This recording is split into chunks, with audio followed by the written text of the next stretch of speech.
I was thinking about Percy Jackson and the Pumpkin Thief.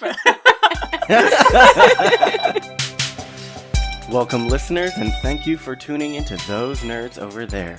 We are your hosts. I'm Alan. I'm Kazel. And I'm Sal. So this is a podcast where we take a part of nerd culture and talk about it passionately as nerds do.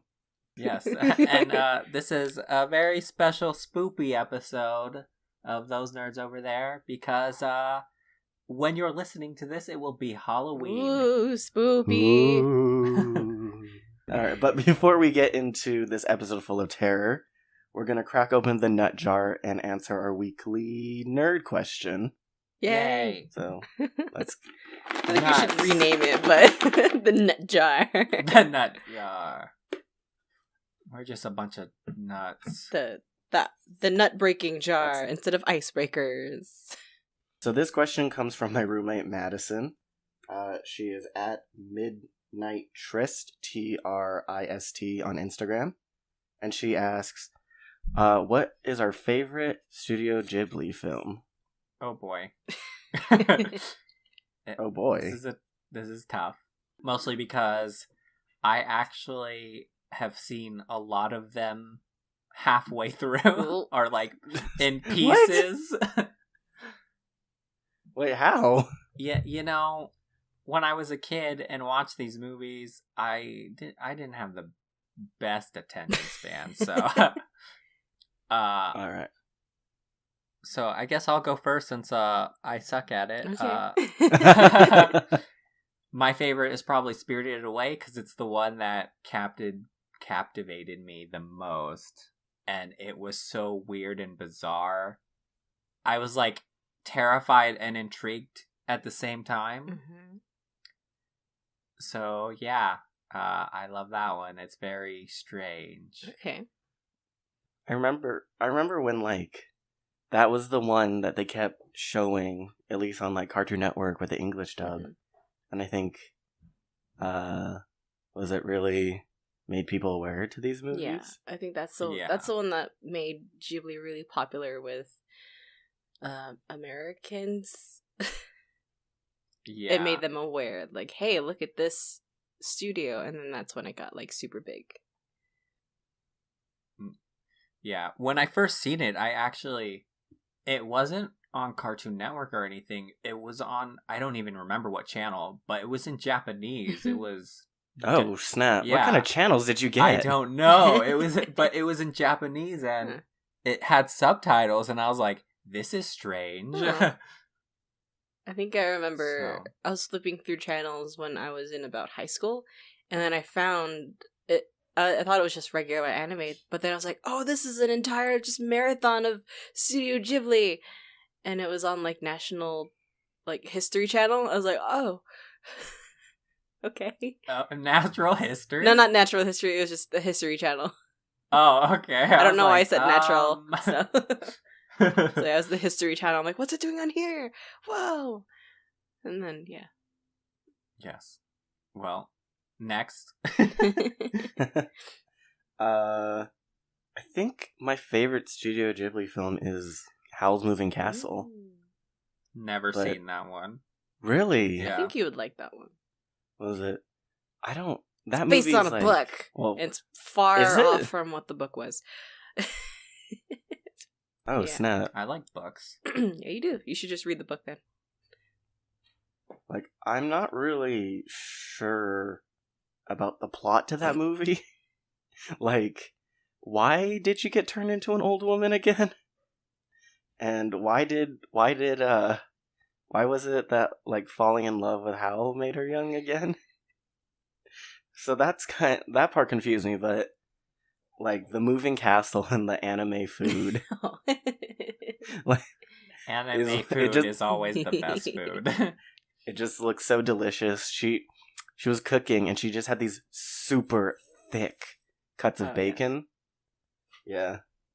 And I remember just like watching that, and I wanted it. But I mean, it's also a fun movie because it's like got magic in the background, but it is very much a love story. It was a fun movie. Got a nice soundtrack. what's the premise to this movie? To Howl's Moving Castle. Yeah. There's a sorcerer, and he's rampaging around the world in his moving castle, doing stuff. And he falls in love? Yes.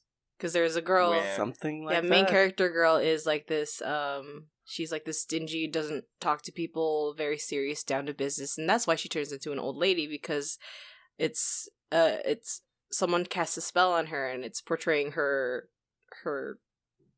it's taking away her youth by her being so grumpy all the time.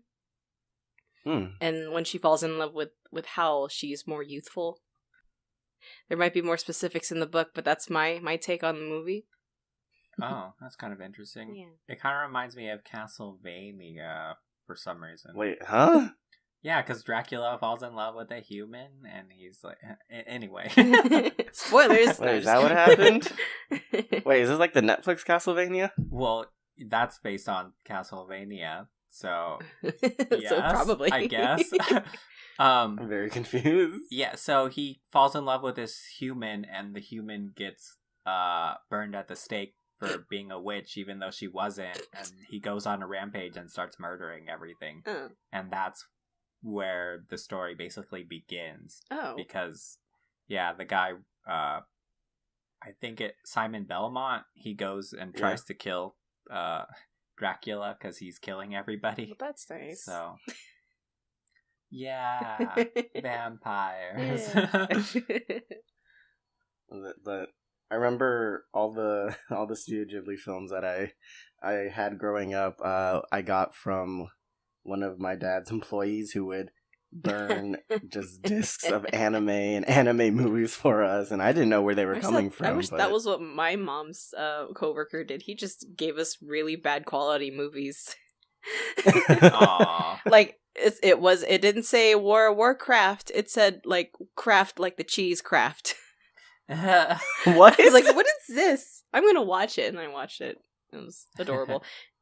Anyway, that reminds me of I was in Mexico when I was little, and the movie I, Robot came out. But it was like Yo Roboto. And so I thought that was legit the name of the movie for the longest time. Oh my goodness. Why did they rename Roboto? Yeah. I guess I should talk about my favorite Studio Ghibli film. Yes, probably. Yes, please. I'm staring up at my row of Studio Ghibli films that are on my bookshelf, and I'm like, how do I answer this? I know, because my favorite one is My Neighbor Totoro, the one with the big forest spirit man thing.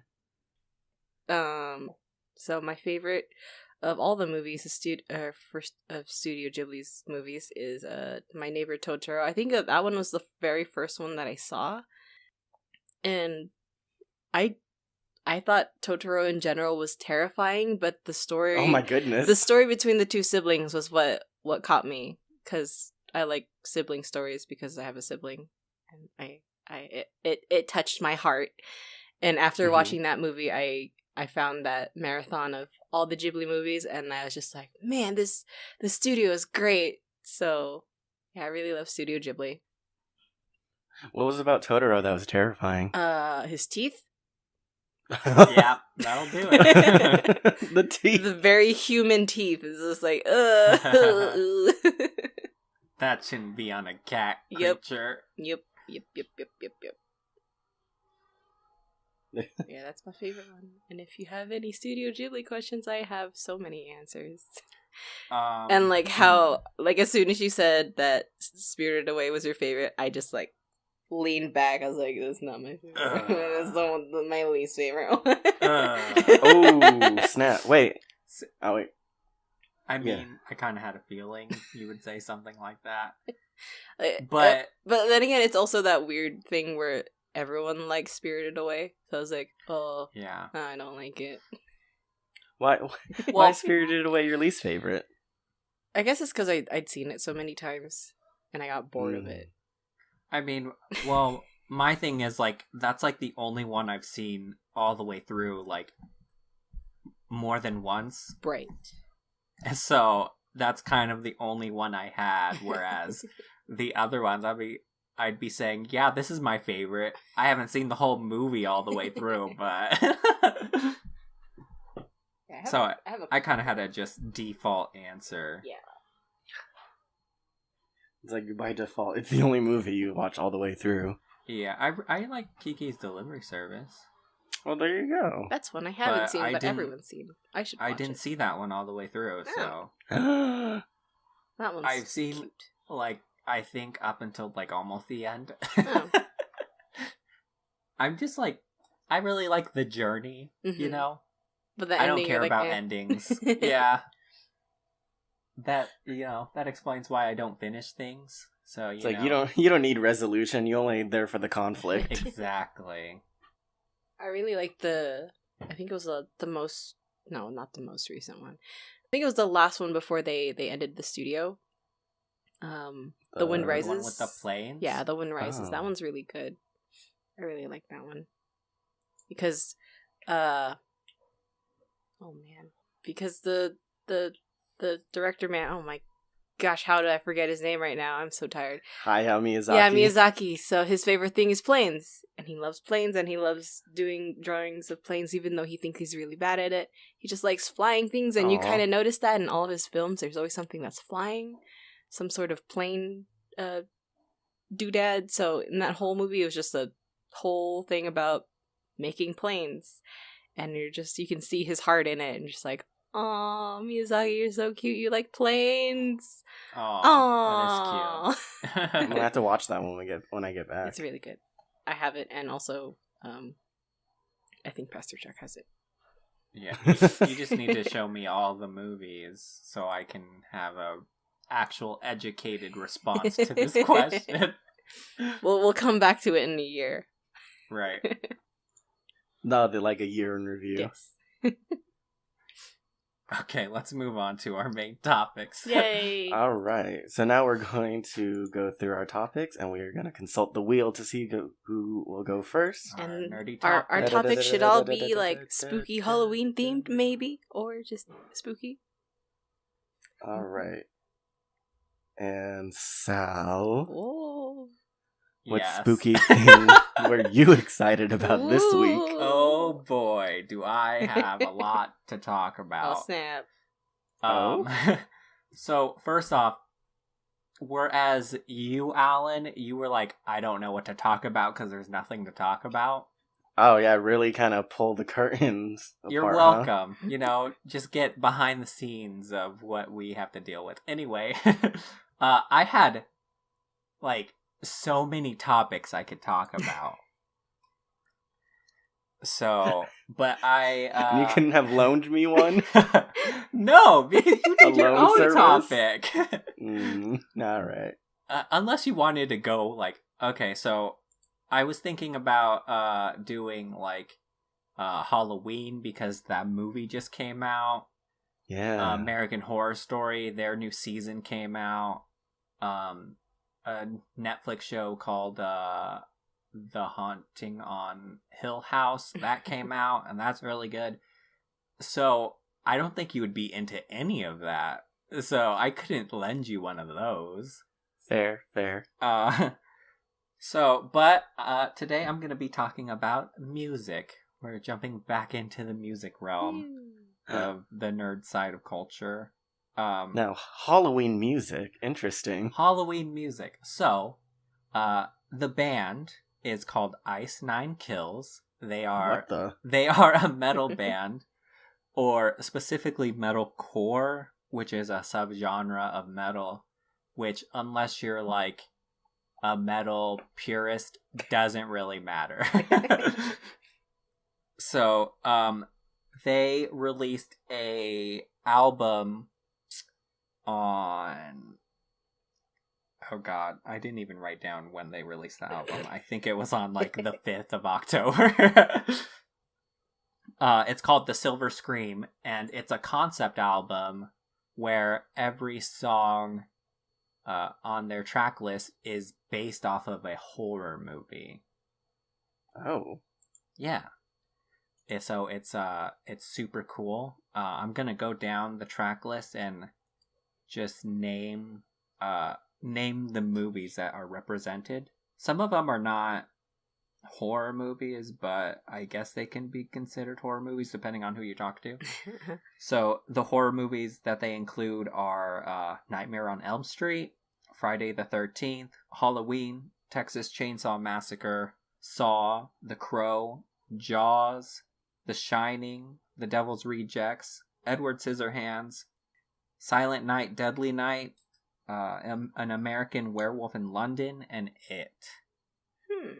So, like... What was... wait, hold on. American Werewolf in London? Yes, it's Yeah, that's a really... That's like an old film. Yeah.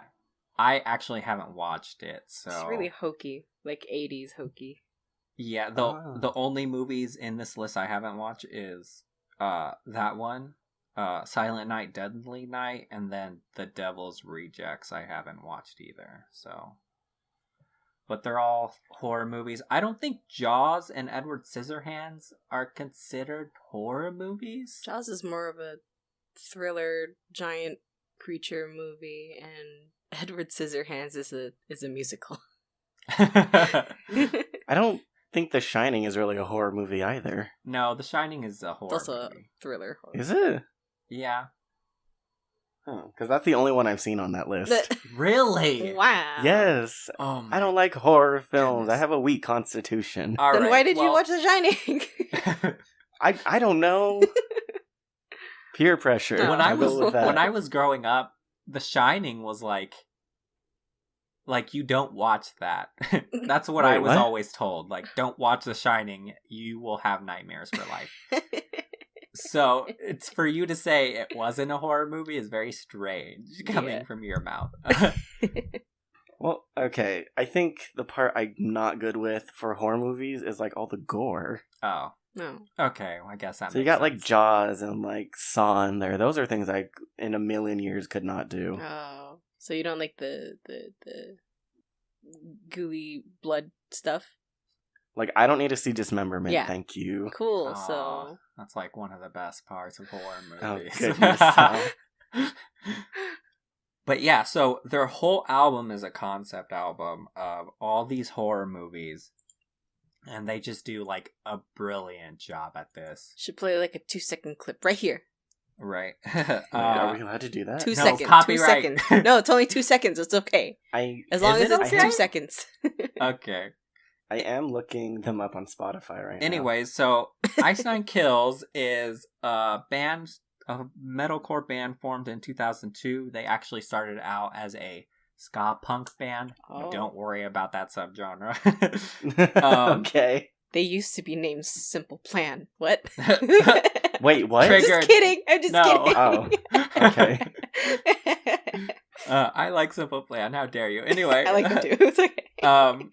So there's actually only 3 band members that are like credited for like their band, which is Spencer Charnas, and then Justin DeBlink, and then Justin Morrow. I probably butchered those names, but so they have like it's only 3 of them credited, but they definitely have like a whole ensemble that they always take with them, because they need like a lot of people. Like if you listen to their music, there's so many instruments being played.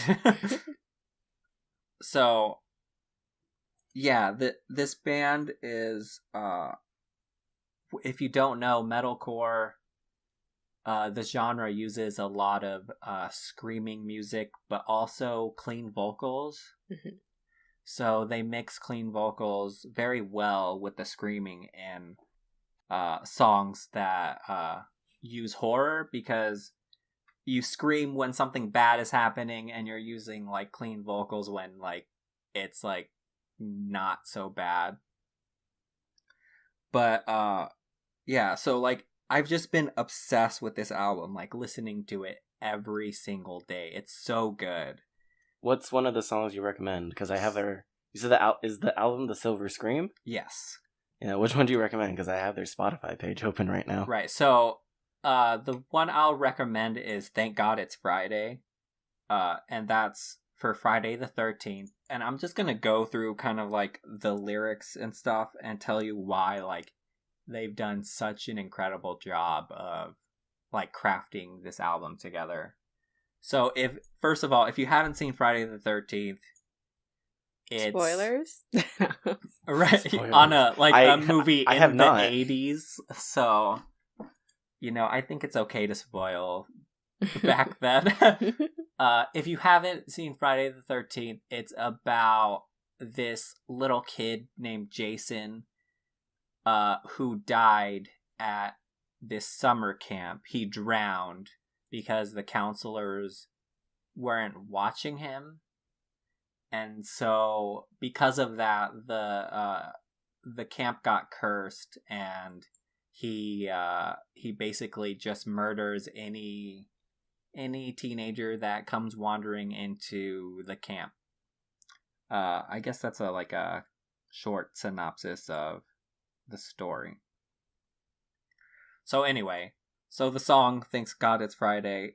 So because the setting is on a camp setting, the song starts out with the band members singing around a campfire, and the intro, I'm gonna read the lyrics because the intro basically sums up the whole story. So it's, he drowned in all our sins, he drowned in our mistakes, fueled by the flood we pay in blood, the curse of Crystal Lake. So that's how it starts out, where they're singing around a campfire, and then the music just ramps up, and they just start screaming. They do. And it's so great because they incorporate some of the famous music that's in Friday the 13th. Oh. So, and they do this with every song, all the classic sounds you would hear from all these movies they incorporate into the songs. So yeah, so that's how they start, and it ramps up, and you totally get the feel that you're in the movie. And then in the middle of the movie, just in the middle of the song, the mom, that's Jason's mom, she comes in and kind of starts explaining the story. And then towards the end of the song, just at the end of every Friday the 13th movie, the song goes super mellow, as if the heroes won the day. And then it just ramps up for 2 seconds, and then it just stops super eerily. And it's just, oh man, you just have to listen to it. And I know you guys don't really care for metal music, but it's just so well crafted. You don't know my life. You don't know my opinions. I'm just kidding. Oh, okay. How many Friday the 13th movies were there? Many. Too many. Yeah. Many. Oh. There are many. Oh many. man. Yeah, I want to say at least 10. Wow. So, but yeah, so every song on this album is like that, and it's just so good. The It movie, it starts out with rain in the background, and then Pennywise the clown comes in, and he's talking to Georgie before he eats him. Okay. And the song has very twisted circus music in it. It's just, oh man, it's so good. This is a perfect Halloween album, guys. It's so great.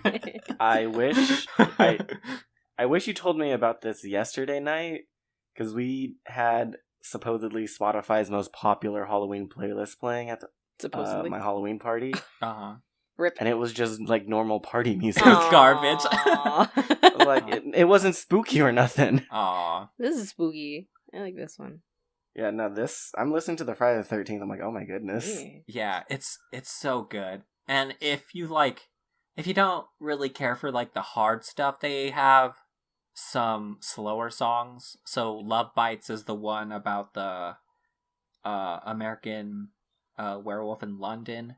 That one's a pretty slow song. And then The World in My Hands, which is the Edward Scissorhands song, that one's pretty slow too. And so Yeah. So they're just very nice, and the band does like such a good job with their lyrics too.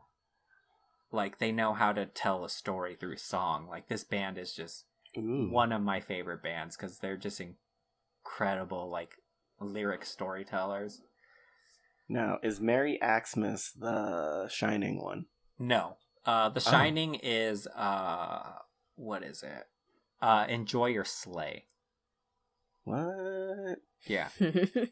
Merry Xmas is... Sorry. What? This is funny. Just realized okay. what it meant. Merry Xmas is Silent Night, Deadly Night. So that one makes sense. And that one's probably the like heaviest of the song. So I don't know if I would recommend that one to... I'm me, so a non-metalhead. amused by that Enjoy Your Sleigh. Yes. It's great. So all the like every song is like perfect. Like this whole album is just a 10 out of 10, and if anyone is like likes metal music just even a little bit, I totally recommend this album. Ice Nine Kills are fantastic. Their last album was called Every Trick in the Book, and it was another concept album where they did all their songs based on famous novels. Oh my god, this band is so great. So yeah, that was what I was into, and I hope you guys check that out. I will. They've got a concert coming up on December 7th here in Seattle, Sal. Oh, dip. Nice.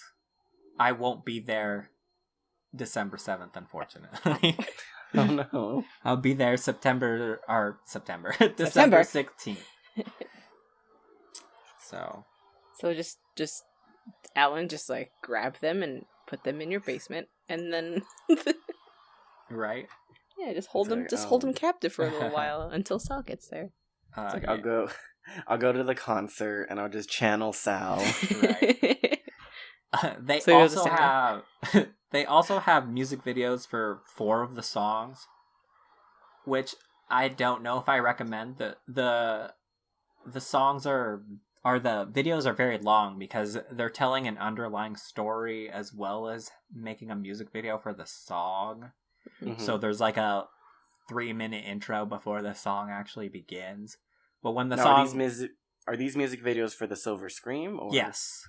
Ah. So, but the music videos themselves, other than the underlying story, it's kind of like them reenacting the movies that they're portraying, and it just looks like very like sci-fi horror movies. It's just really bad because they have no budget. Oh no.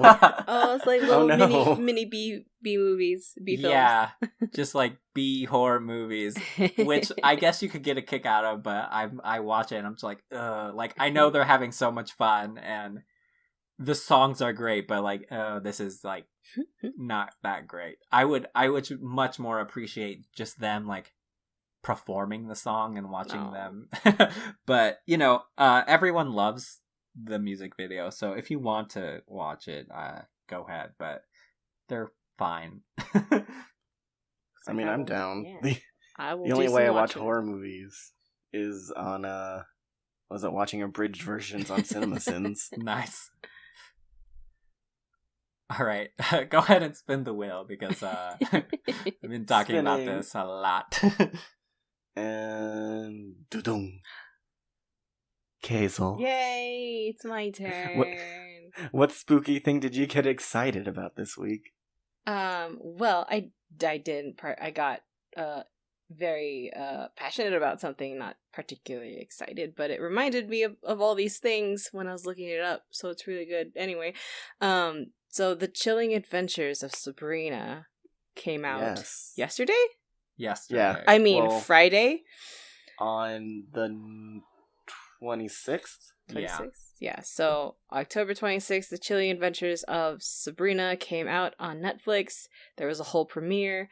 The cat that portrays Salem walked down the red carpet, and it was adorable, apparently.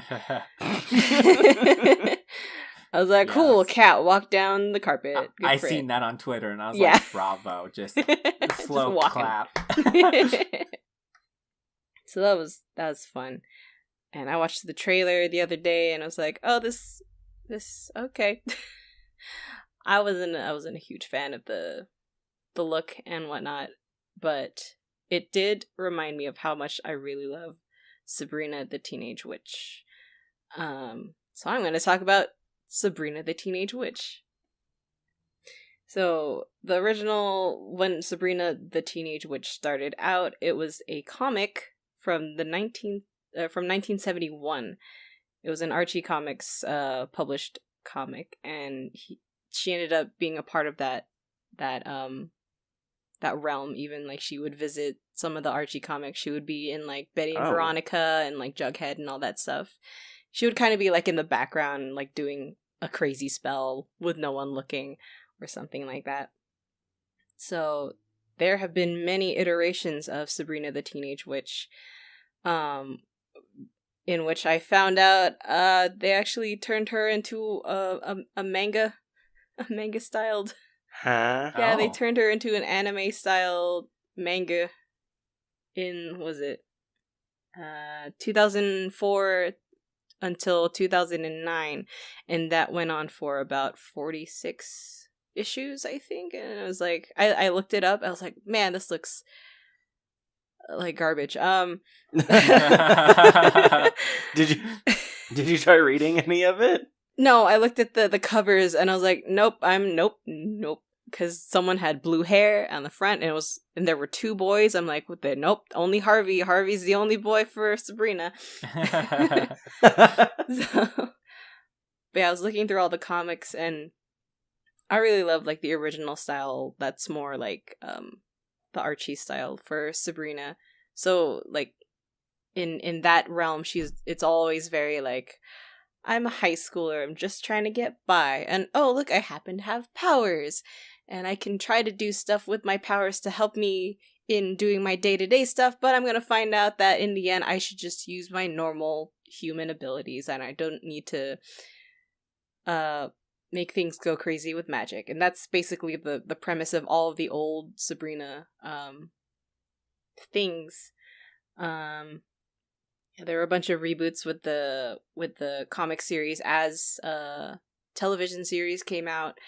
And speaking of television series, before I go into the television series, back in 2015, when they revamped basically the entirety of all the Archie comics, and they made everyone unbelievably attractive and millennial attractive. I was like, what is happening? Why are we doing this? Shout out to Riverdale. Yeah, Riverdale.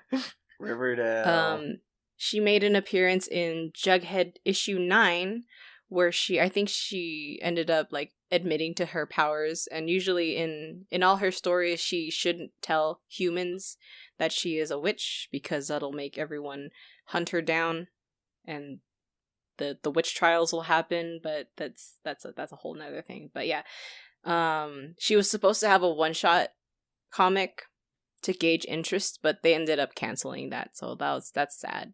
That was sad to find that out. But anyway, the TV series. So the very, very, very, very, very, very first TV series that they had was an animated cartoon, and it was about it was more pulled from the original comics, where Sabrina has her white hair and her little headband, which she has now in the newest one. But let me read to you the show's opening strapline. It's a couple lines. Once upon a time, there were 3 witches who lived in a little town of Riverdale. 2 aunts, Hilda and Zelda, are choosing the ingredients to create an evil, wicked witch. But suddenly, Zelda bumped into Hilda and accidentally added beautiful girl stuff as an extra ingredient. Thus, the grooviest teenage witch was born. She has white hair with a pink headband and blue eyes. She wears a blue dress and a black belt and black shoes. She loves to goof off and battle evil forces using her ultra magical powers. it so happens that she is the first bewitching American superhero, Sabrina the Teenage Witch. And that came out in 1970. 70? Wow. Yes, 1970. 1971 until 1974. And it was really cute.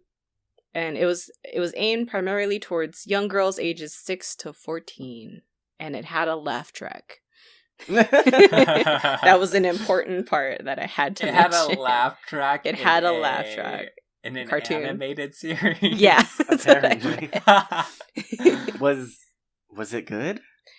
I thought for the time in the 70s, it probably did really, really well since it lasted for 3 years. I think it did really well since as a cartoon. Yeah. Like it has that almost like Jetsons vibe. Like they would just break out into dancing at random moments. Like Scooby-Doo. Okay. Scooby-Doo, because she's groovy. Right. She's groovy. She's groovy. The groovy witch. Yeah. So after that, there's a downtime of no Sabrina. And in 1996, they started the live action with Melissa Joan Hart, which is the one that's close to my heart, because I watched that all of my elementary school days. Yeah, oh man.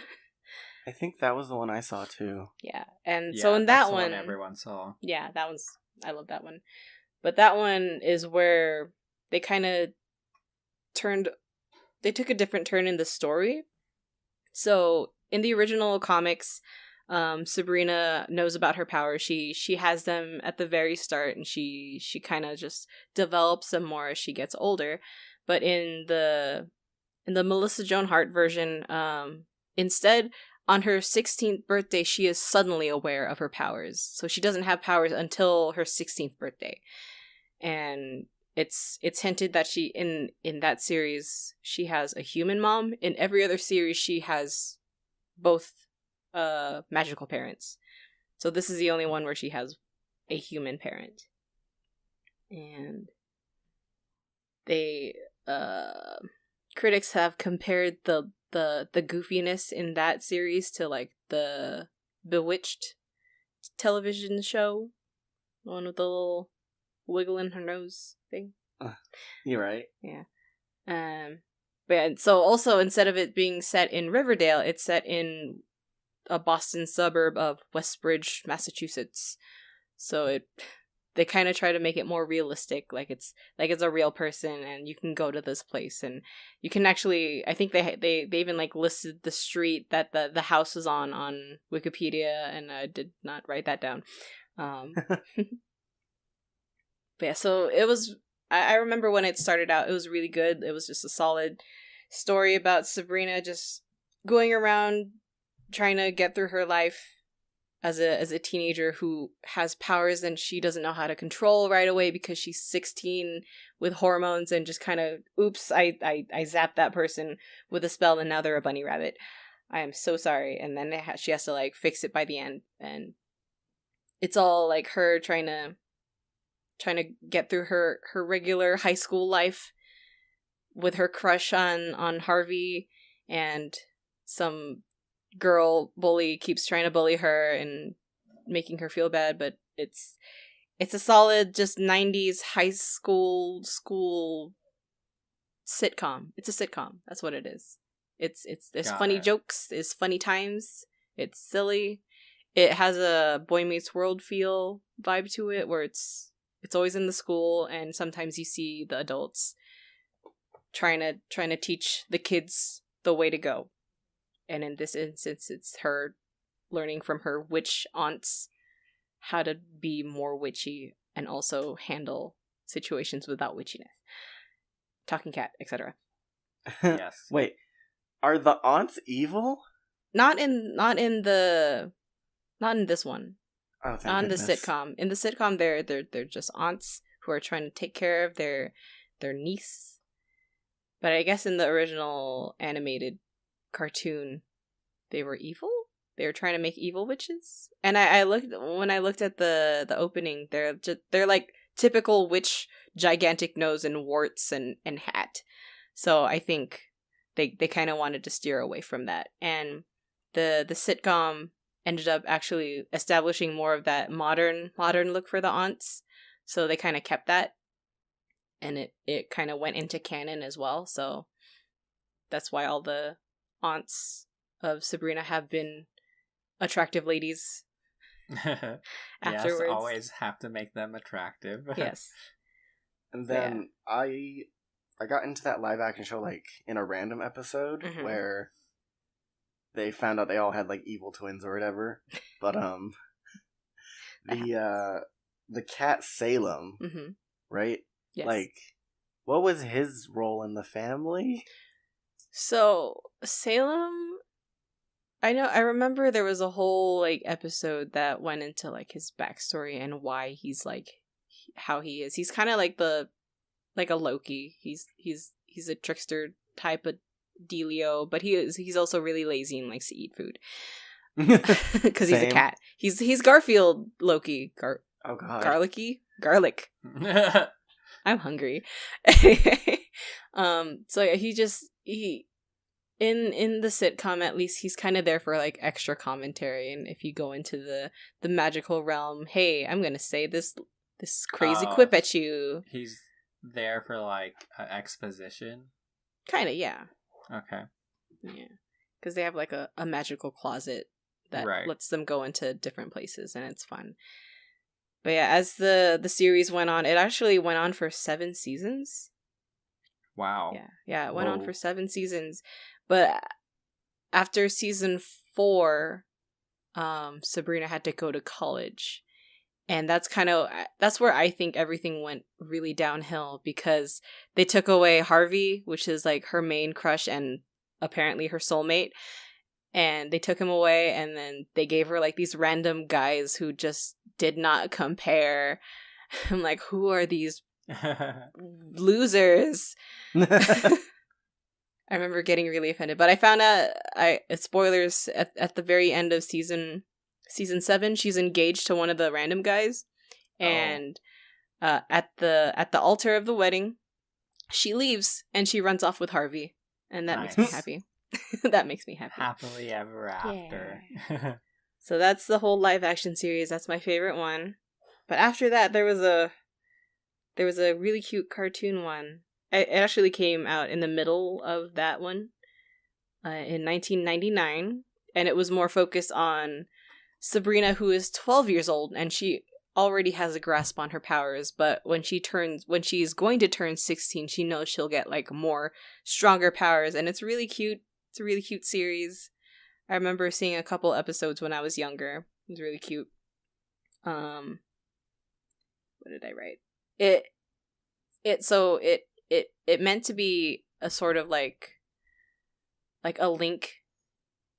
It meant to be connected to the live action series with Melissa Joan Hart, but since it delved away and took its own, where she's 12 years old and already knows about her powers, they kind of went back into the Archie comics canon, so they use all of that stuff instead. And yeah, so it says here, most of the episodes center around typical problems in middle school, along with those that stem from Sabrina's inexperience with or misuse of various magic, witchcraft, and extremely powerful complex spells.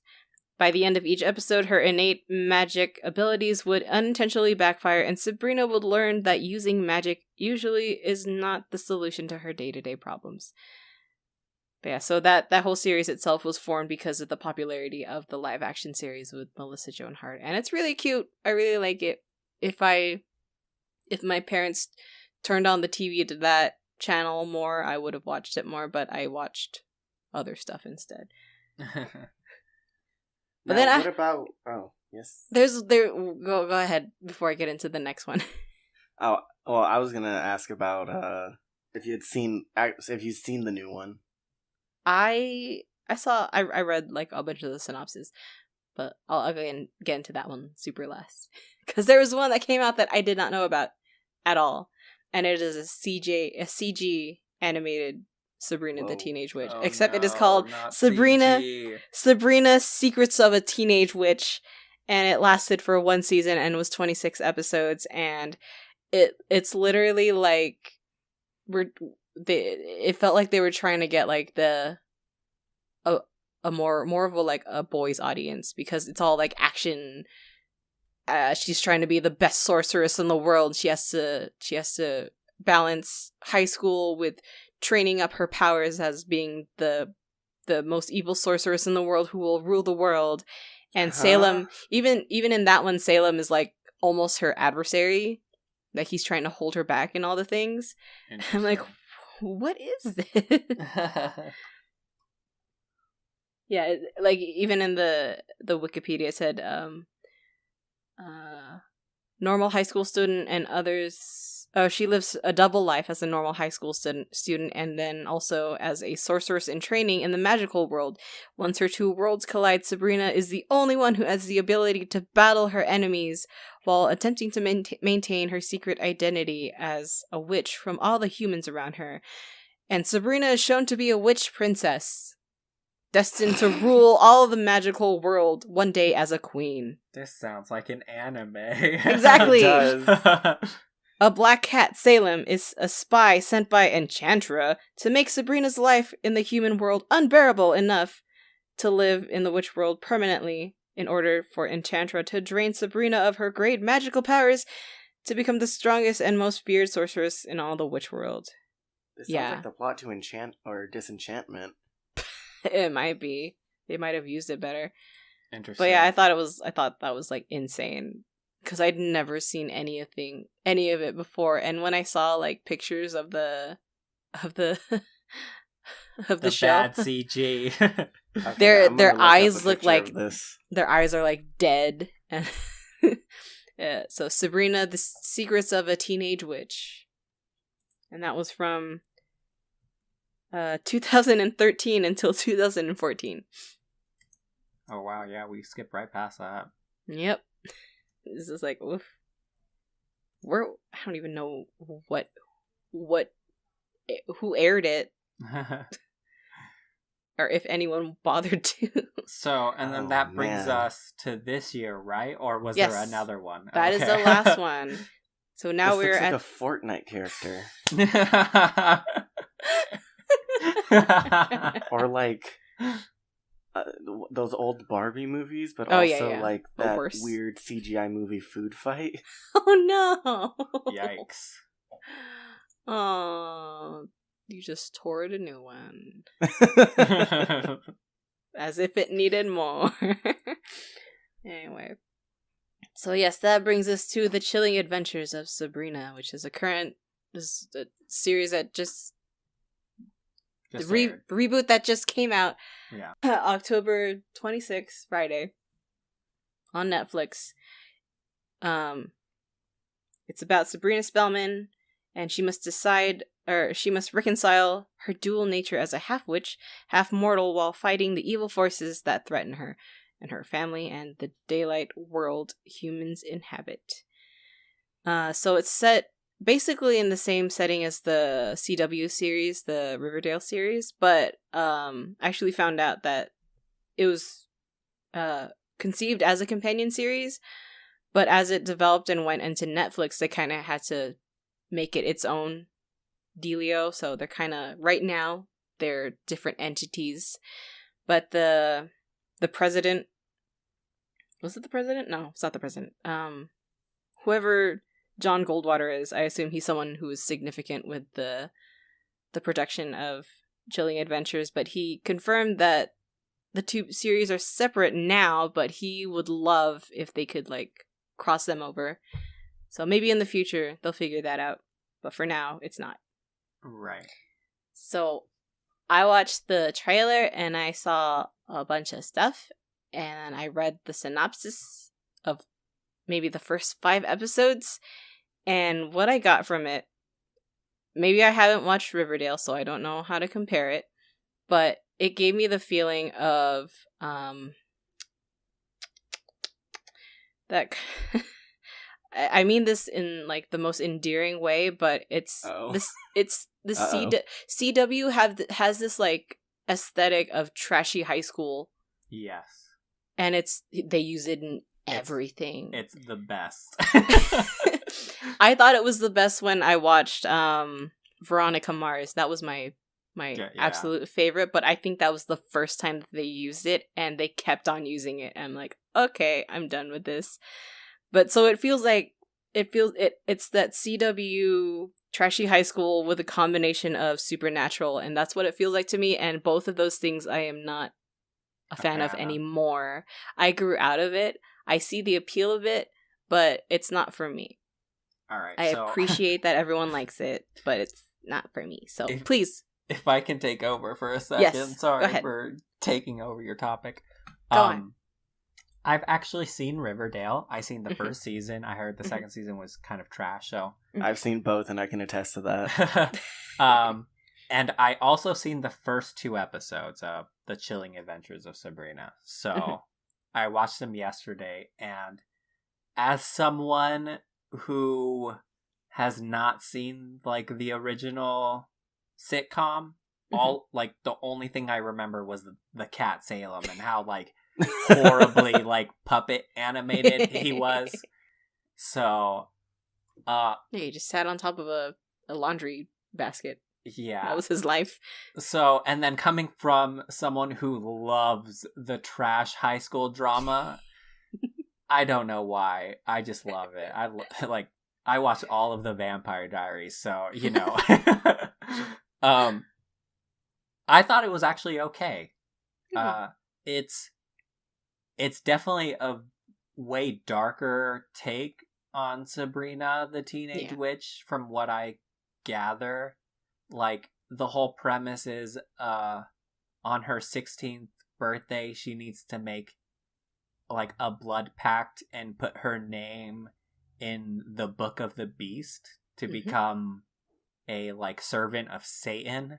So yeah, it's pretty dark, but it's weird because all the themes are like very dark, but like all the dialogue and there's like comedy, and so it's like light at the same time. It's so strange to watch.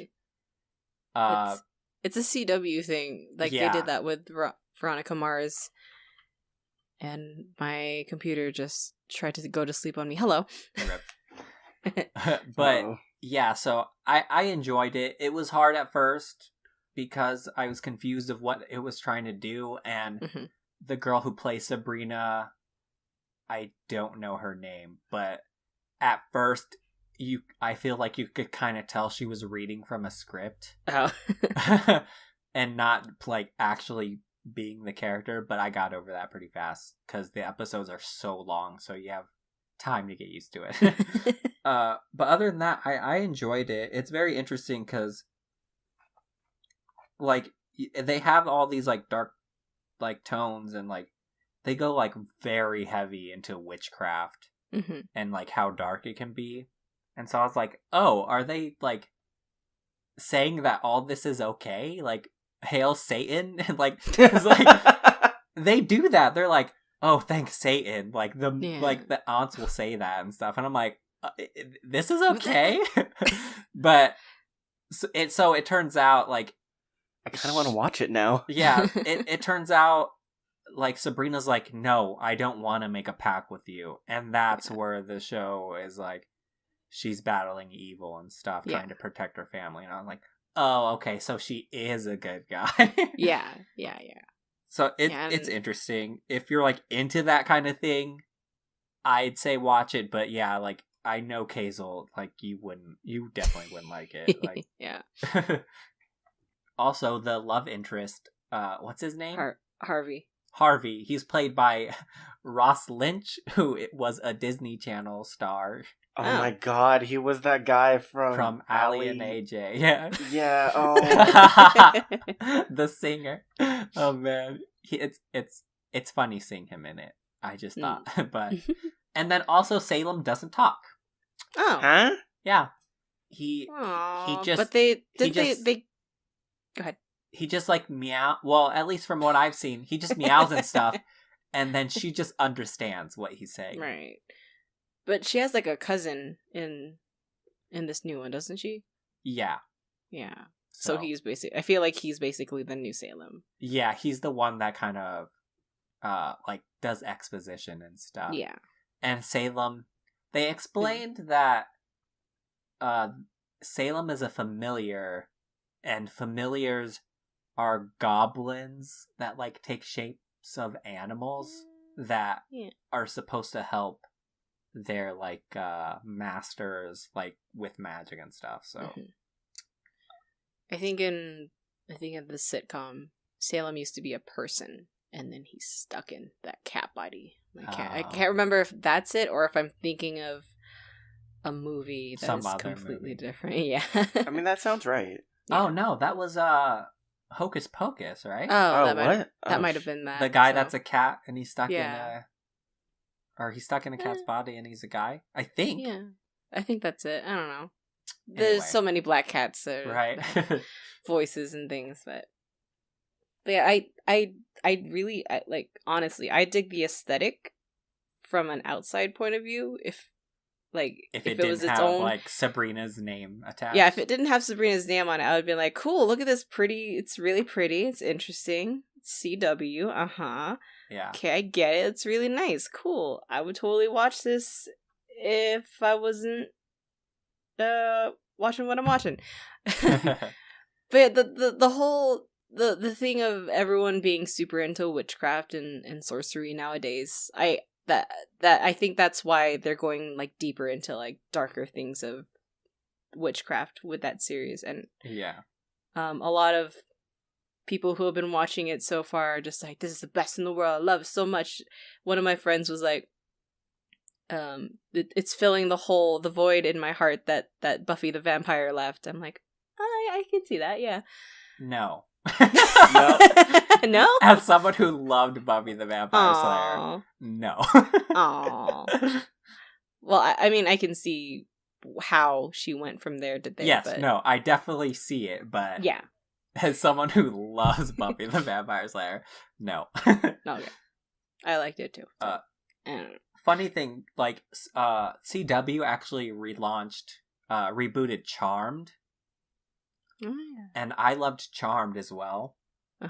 Oh man, like so from that point of view, like, you love Sabrina the Teenage Witch and you don't like that, or like this one. Yeah. I love Charm, and the reboot I think is just garbage. So you get it. I get it. But they're definitely like, whereas Sabrina, they're like adding like a different spin on it, making it darker and stuff. Whereas I like the Charm reboot, I feel like they're kind of just telling the same story. No. And it's like, well, if I wanted the same story, I'd just go watch the original. So it's just like, I feel like that's just Hollywood recently, like rebooting everything. They did a reboot of Freaky Friday, which I heard about that. Yeah, I don't even know. It was what's going on. It was a straight to DVD film. I'm like, oh, good. Weird. I kept seeing commercials for it and getting uncomfortable. Anyway, that's all I have to say. Basically, the whole reboot of the Archie comics into that kind of edgy, dark attractiveness. I get it. It's not for me. I get it. Yeah, I get the appeal. Not for me. That's what I got excited about. All right, Alan. All right. Hello. All right, so I'm not or what I found out from trying to do this and decorating for Halloween and stuff, I'm not very into Halloween or spooky things in general. So that's fine. Thank you. But what I did get excited about that was Halloween adjacent is Pokemon Go. And why? So right now there's a Halloween event going on, and next Saturday, the November 3rd, there's going to be a Gengar raid event. Oh. Ooh, yep. I love Gengar. Snap. Yep. And how much Pokemon Go have either of you actually played? 0. I played it when it came out, and then I got tired of it. So I did the same as you, Kayla, where I was playing it during like the first few months, and during that time, the world was pure and everything. Yeah. And then the loss of innocence happened, but there was a place like what was it called? The little where you have to go to it and you can get stuff. The Pokestops? Pokestops? Yeah, the Pokestops. There's one right outside the church. Oh. So I just go to work and like, oh, I can go get it. And I'd look outside and see people on their phones doing it too. I'm like, oh, okay. That was such a pure time. Yeah. But when Pokemon Let's Go got announced, I got back into the game, and I've been playing since then. And I've been very excited for Pokemon Let's Go. Mm-hmm. Yes. Tell us more about it. I'm gonna have to jump on the bandwagon because I'm gonna get Pokemon Let's Go. So Yes, I'm so excited. Sell it to me because I need to know more about it. Right. So so Pokemon Let's Go is actually I want to say it's a remake of the original Red, Green, and Blue games, and except now they've kind of done it where it's Pokemon Go catching mechanics. Mm-hmm. So you're just throwing a ball and some berries. But the fighting is still like traditional Pokemon. There's still a lot of things up in the air as to like how competitive I guess it's gonna be, because you can't have items and CP is now like a measure of strength. But and that seems to be like a really big point of contention for a lot of Pokemon fans. But the way I've been looking at it is like, this is like a spin-off game. I don't think this is like a main series entry. Right. And like spin-off games have always been kind of weird like that. So that's why I'm so very excited for it. Yeah. But there's going to be a way to transfer Pokemon between the phone game and the Switch game. Awesome. And this next Saturday, this Saturday for the listeners, is a Gengar raid event. You have a chance of getting shiny Gengar for the first time. Ooh. Yeah. So from data mining, it's been found out that the Gengar might have the special move Psychic, which, so during events, Pokemon will have access to a special move that you can't normally get. But I'm not someone that's like min-maxing in this phone game. Right. But a lot of people are just like, oh, you know what? It's not better than Shadow Claw. I'm not gonna worth getting it. I'm like, all right, y'all. You do it for the hats. Yeah, the hats. Come on. So this is on Gengar Day and just kind of raid days like this. They do give you 5 free raid passes. And I went to my first kind of raid day a month back when it was Moltres Day, and it's this really weird feeling of just like going around in this group and then occasionally stopping to furiously tap on your cell phones. But it's fun, and you meet some interesting people. Have you met any actual friends this way? One. Oh, okay. Yes. But only because, like, they're also workers at the school. Oh. Yeah. So I guess it's more like coworkers.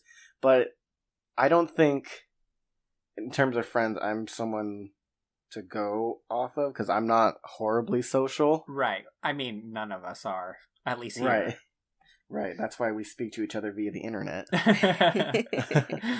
But I do always tell people to go. And Sal, if you're excited for Pokemon Let's Go, you should try playing the phone game a little. Right now is actually the Halloween event. Yes. Where spawn rates of ghost Pokemon are a lot higher, and they changed the 5-star raid to Giratina.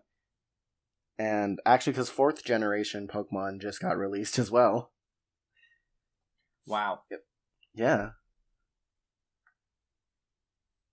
Well, maybe I have to re-download Pokemon Go. I think you should, and we can all just... I'm part of the yellow team. Yeah.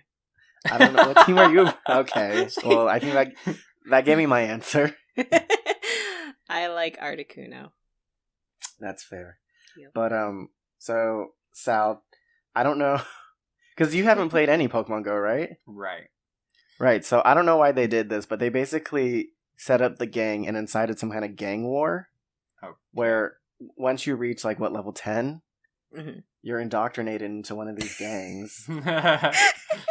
And then you go around town claiming territory for your gang. Yeah. Yeah, I gathered that much when it first came out, because everyone was like, Team Mystic, and I was like, Yeah. what? And, I'm being reductive in this explanation of the mechanic, but, Team Yellow is typically the smallest, and so we can't really compete with a lot of, especially Team Blue. I think they're the biggest, at least they are here in Seattle.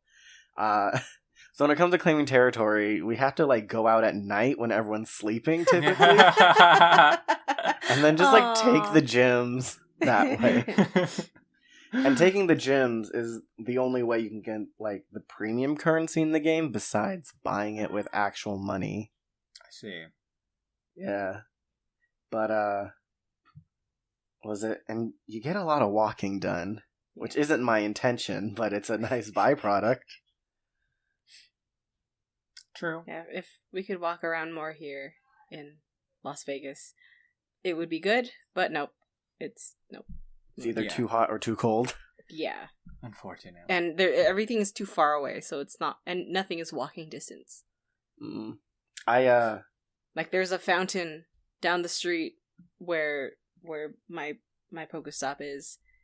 It is too far. The street is too wide. I am afraid of getting run over because it is actually the busiest street in my neighborhood. Goodness. So I don't want to go there. I recently drive by it sometimes. Found the Las Vegas Pokemon Go Discord. Of course. That I can send you a link to. Oh. They coordinate based on region you live in. Oh. Why would I want to talk to those nerds? Oh wait, says the one Where in a are those nerd nerds? podcast.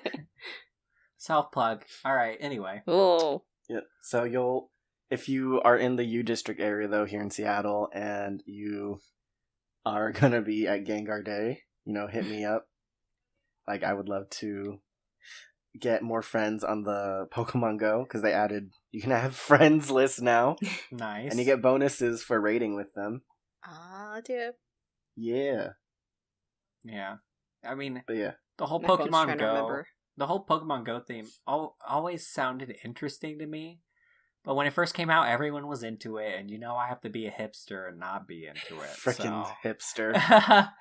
And then, I just don't go outside, so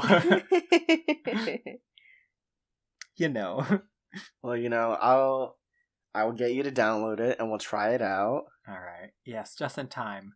Are you getting Pikachu or Eevee? I pre-ordered the special Switch version of the game, and I think it comes with both. Oh. Why would you need both, though? I don't know. not? Well, okay, I don't know if this has been talked about at all, but you know how traditionally Pokemon games have multiple versions because they have version exclusives that you need to trade? Yeah. Maybe it has to do with that, is my best guess. But in Pokemon Go, you can get anything, right? Not actually. There are region exclusives. Oh, okay. So we can so for example, in Europe is the only place to get Mr. Mime, typically. They have events where you can get him whenever. Uh-huh. And I think we can only get Tauros here in America. We're the only ones that can get it. I see. So stuff like that does Right. exist. Okay. There's my street. I just downloaded it. Ooh, yes. Oh, no. Although you are part of Blue Team. Yep. It's spreading. See, my first instinct... get it? Anyway, Nah.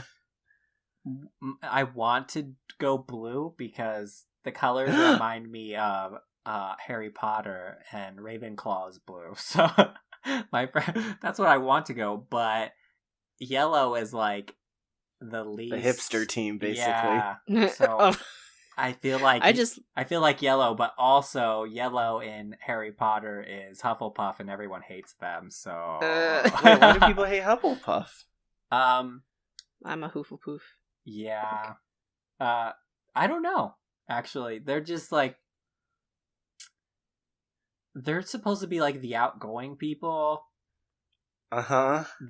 And the silly ones that no one takes seriously, basically. So, yeah.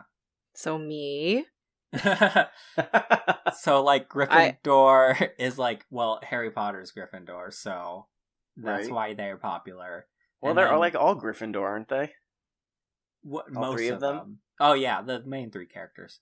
And then Slytherin are supposed to be like the devious, like evil-ish kind of people.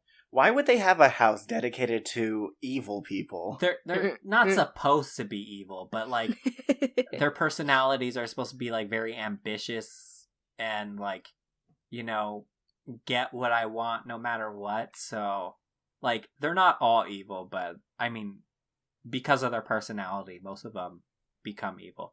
And then so Ravenclaw are supposed to be the very like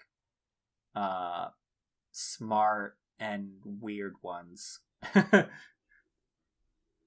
So they did something like that with the teams for Pokemon Go, where each of the colored teams has like a team leader. Each of them are kind of different in personality, with Team Blue kind of being the research heavy one, right? And like Team Valor, which is the red one, I think they're very exercise heavy. I see. I think, don't quote me on this. I'm not part of those teams. Right. And then you have Team Yellow. He's kind of, I feel like he's kind of the quirky, funny one. Oh, so yeah, it sounds just like Harry Potter. Yeah. All right. Well, I guess we should probably wrap this up. It's been a while. We've been. I'm gonna get you guys into Pokemon Go. Yeah. All right. It was a good spoopy time. Yay! Spoopy times. Thank you so much for, enthusing with us about all these spooky things. If you enjoyed what you heard, share it with a buddy so you can nerd out together. And if you have any recommendations for improvements, feel free to leave them in the comments. Comments are always very much appreciated. Don't forget to hit that like button and check us out on social media. For us, we are at Those Nerds Cast on Twitter. And then everyone else? I guess I am Kazaloo on Twitter, and everywhere else I am Kazal R. Especially Twitch. For me, I'm at Salzik on Twitter, and I thought I was at Salzik on Instagram, but it turns out I'm not. I'm Mr. Salzik on Instagram. So, yeah, there's that, and by the time you're listening to this, we'll be on Halloween, so the Friday following Halloween, I'm gonna be over on my friend's Twitch channel, and we're gonna be playing Mario Party. Oh, snap. So go check that out. It's twitch.com/whereisasperia. So that was gonna be a fun time if you want to go join there. Twitch.tv. That's what I meant. Yes, we'll put links. Let's do that. That's a good idea, actually. Yes. And then you can find me on Twitter at Ariel Eyes _ and on Instagram I'm at ALNZHANG. And once again, I want to thank my roommate Madison for the question, and she is at Midnight Trist on Instagram. Thank you so very much for listening, and see you next Wednesday. Bye. Happy Halloween!